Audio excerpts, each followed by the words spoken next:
আলাইকুম। আজকে খুব ভোরবেলা সকালবেলায় চলে আসছি আপনাদের সকলের পরিচিত একটি সুন্দর একটি জায়গায়। মনের অনেক আকাঙ্ক্ষা থাকে যে এক সময় এক এক রকম হয়ে থাকে। তো এই শমশেরনগর গল্ফ মাঠে সকালে কখনো আসেনি, সূর্য উঠতেছে, চায়ের পাতাগুলোতে কিমিকি কিমিকি করতেছে।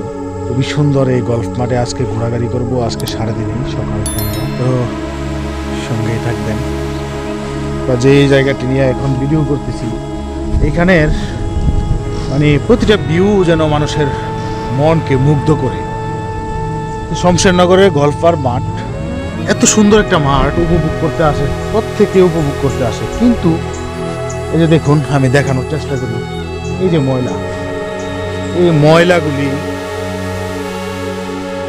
ফেলে রেখে গেছে, কিন্তু সময় লাগতো এই ময়লাগুলি পরিষ্কার করে একটু আগুন দিয়ে পুড়িয়ে জায়গাটা সুন্দর করে রাখতে। আসলে আমরা উপভোগ করতে জানি, কিন্তু সেটা সংরক্ষণ করতে জানি না, সে চর্চা করতে জানি না, শুধু উপভোগ করতে জানি। এটাই আমাদের জাতিগত সমস্যা।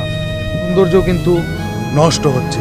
আসলে আমরা সচেতন হতে হবে, আমাদের সকলকে এই জিনিসটা মাথায় রাখতে হবে যে কোথাও ময়লা ফেলে আবর্জনা করে যদি রাখেন, তাহলে কিন্তু এখানে কেউ এসে প্রকৃতি অনুভব নিতে পারবে না।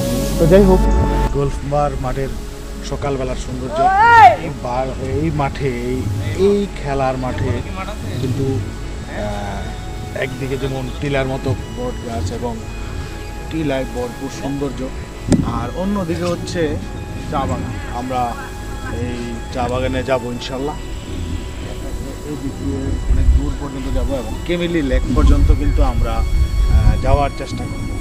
তো পর্যটকরা নেমে আসছে প্রকৃতি দেখার জন্য। হেলিপ্যাড আছে, খুবই সবুজ হেলিপ্যাডটা।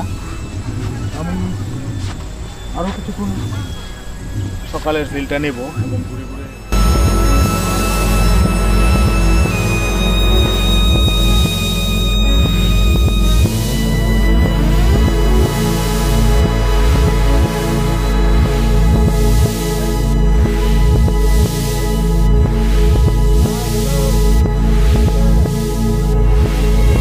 বাগানের ভিতর দিয়ে ছোট বড় লেক প্রত্যেকটা দর্শনার্থীকে মুগ্ধ করবে। চা বাগানটা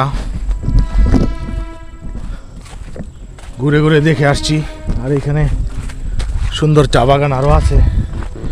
আর এই হলো শমশেরনগর গল্ফ ক্লাব মাঠ।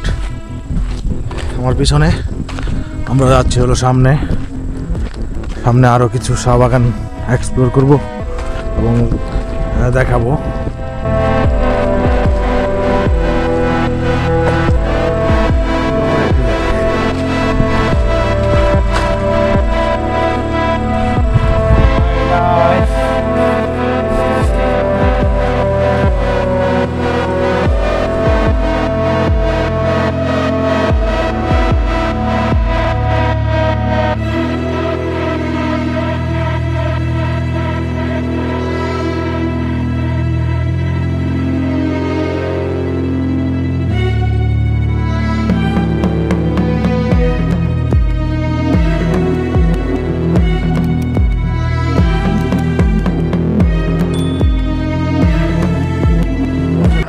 পার থেকে ওই যে গল্ফ মাঠটা হচ্ছে এইদিকে, আমরা এই দিক দিয়ে মেন রোড হয়ে ঘুরে ঘুরে এখানে আসছি। আমি বহুদিন পর গামছা কাঁধে নিয়ে এরকম একটি সুন্দর ভিউ দেখতে আসছি। আমরা এখন যাব হচ্ছে কেমেলিয়া লেকে, গোসল করে তারপর আবার চা বাগানের ভিতর দিয়ে হাঁটতে হাঁটতে শ্রীমঙ্গলের দিকে রওনা দিব।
কত সুন্দর,